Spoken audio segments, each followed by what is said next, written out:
यहाँ पे आप लोग देख रहे होंगे कि आपको एक अल्टरनेटर दिख रहा होगा। तो सबसे पहले हम आपको इसके बारे में बताएंगे कि अल्टरनेटर में क्या क्या पार्ट होता है, अल्टरनेटर किस सिद्धांत पे काम करता है, अल्टरनेटर किस नियम पे काम करता है। तो आइए सबसे पहले हम जानते हैं कि यहाँ पे आपको दिख रहा होगा कि एक यहाँ पे बॉडी दिख रही होगी जिस पे अल्टरनेटर रखा हुआ है, ठीक। तो इसका एक मेन पार्ट ये भी होता है कि इस पे अल्टरनेटर रखा जाता है, स्थिर रहता है ताकि इधर उधर मूव नहीं करता है। तो इसको हम लोग क्या बोलते हैं, बॉडी बोलते हैं, ठीक। फिर यहाँ पे आपको एक डिजाइन दिख रही होगी जिससे अगर हमको इसको उठाना है, कहीं पे ले जाना है, तो इसको उठाने का काम में लिया जाता है। इसको हम लोग क्या बोलते हैं, आई बोल्ट बोलते हैं। और जो अल्टरनेटर के पार्ट्स हैं आपको दिख रहा होगा इस बॉडी में, इस फ्रेम में रखे गए हुए हैं, मतलब अच्छे से कवर हुआ है। और जो अंदर के पार्ट हैं इसको सुरक्षा करने का काम कर रहा है। ये क्या है, आपका फ्रेम है, इसको हम योक भी बोलते हैं, ठीक।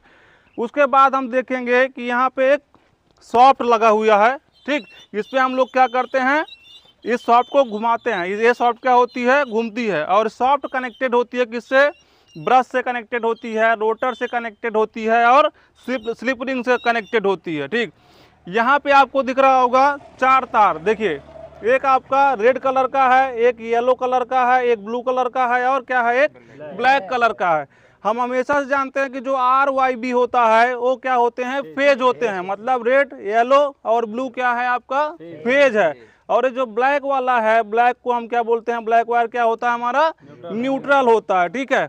और अभी हमने आपको बताया था थ्योरी क्लास में कि जो हमारा जनरेटर होता है वो किस सिद्धांत पे काम करता है, म्यूचुअल इंडक्टेंस के सिद्धांत पे काम करता है, जिसको हम क्या बोलते हैं, अन्योन्य प्रेरण भी बोलते हैं, ठीक। अगर हम बात करें नियम की, तो अल्टरनेटर किस नियम पे काम करता है, फ्लेमिंग के दाएं हाथ के नियम पे काम करता है। किस नियम पे काम करता है, फ्लेमिंग के दाएं हाथ के नियम पे काम करता है। अब हम बात करेंगे मटेरियल की कि ये जो बॉडी बनी हुई है किस मटेरियल का है, किस धातु का है, ठीक। तो ये जो हमारा बॉडी बनी हुई है ये किसका है, कार्बन स्टील का है। किसका है, कार्बन स्टील का है। और इसके अंदर जो तुम्हारा रोटेटिंग वाला पार्ट है, जो रोटर है, आर्मेचर है, वो किसका होता है, सिलिकॉन स्टील का होता है। किसका होता है, सिलिकॉन स्टील का होता है। अभी फिलहाल हम आप लोग को इसको खोल कर भी दिखाएंगे। इसके अंदर जो वाइंडिंग है, जो पोल है, उसके बारे में बताएंगे। पोल क्या करता है, मैग्नेटिक फील्ड जनरेट करने का काम करता है। क्या करता है, मैग्नेटिक फील्ड जनरेट करता है। और पोल में हमेशा कितने, अगर देखा जाए तो 2 पोल होता है, एक होता है नॉर्थ पोल होता है और एक साउथ पोल होता है, ठीक।